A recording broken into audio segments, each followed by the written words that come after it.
Shirikiana na makundi yanayoendana sawa sawa na lengo lako. Hivyo utakwenda mbali na utafika mahali ambako utashikwa mkono na marafiki na jamii ambayo inaendana pamoja na lengo lako. Lakini jambo la muhimu ni kuwa karibu na nyumba za ibada kwa jinsi ya imani yako. Ni imani ya namna gani? Watu wengi wanapokuwa wanaendelea kuwa wasomi sana, huwa wanasahau kwamba yupo Mungu. Anaona kama kila kitu kinawezeshwa na utaalamu alionao, akajisahau kwamba hata utaalamu ni Mungu ameweka ndani ya hawa watu. Kwa tutakapokuwa karibu na nyumba za ibada, tukawa karibu kufanya ibada, ninaamini tutafika kwenye maisha bora, kwa sababu ndani yetu tutakuwa tuna hofu ya Mungu. Maana yake pia ndani ya maisha bora, tunapokuwa karibu na nyumba za ibada, tutakuwa pia karibu na wazazi, kwa sababu huko pia tunafundishwa kuwa na maadili mazuri. Na hili hapa pia ninawapongeza sana mkuu wa shule, kwa sababu umetuthibitishia kwamba vijana hawa ni vijana walionolewa pia katika ibada zao. Ninaamini hata ukienda kwenye jamii zao, wakirudi manyumbani, ninaamini pia watakwenda kuendeleza kuchachua swala la ibada kwenye jamii zetu. Niwapongeze, na ikiwapendeza wapigieni makofi sana.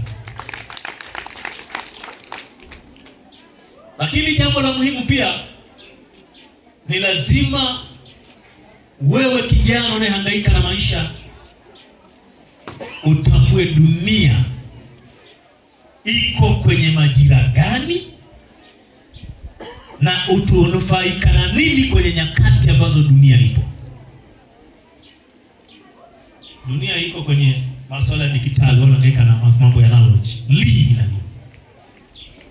Kwa hiyo ni lazima tuendane na dunia iko wapi kwa majira haya, na katika majira ya dunia ilivyo, mimi kama kijana wa leo ninahangaika kupambana kufikia level ya maisha, nitanufaika nini na jambo ambalo nyakati zimebebwa na dunia. Lazima uendane na wakati.